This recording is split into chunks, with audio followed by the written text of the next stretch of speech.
दिनांक 22 जानेवारी 2026ला रात्री 2:20 सुमारास जयशिवम बंगला, संदीप सुपरमार्केट, DK सोनवणे चौक,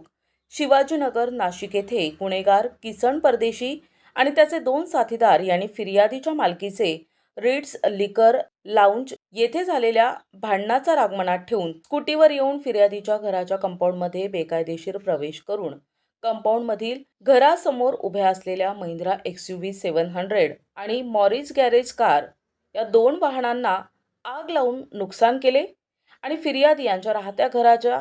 जाळण्याच्या उद्देशाने फिर्यादीच्या घरावर पेट्रोलसारख्या स्फोटक पदार्थ टाकून फिर्यादीच्या घराचा दरवाजा आणि खिडकीला आग लावून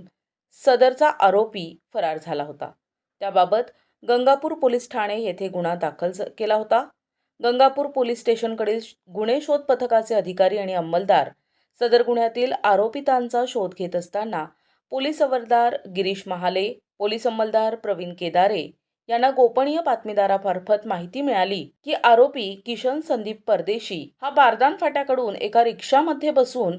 निगळ पार्क परिसरामध्ये येणार असल्याची खात्रीशीर माहिती मिळाल्यानं निगळ पार्क परिसरात किशन परदेशी हा एका रिक्षामधून खाली उतरला असता पोलीस पथकाने त्यास पकडण्याचा प्रयत्न केला असता त्यास पोलीस पथकाची चाऊल लागल्याने त्याने सत्यम वाईन परिसराच्या दिशेने पळ काढला। तेव्हा सापळा लावून बसलेले पोलीस अंमलदार गोरख साळुंके, पोलीस अंमलदार तुळशीदास चौधरी यांनी त्यास शिताफीनं पकडून ताब्यात घेतले। गुन्ह्याचा पुढील तपास सहाय्यक पोलीस निरीक्षक शांताराम महाजन करत आहेत।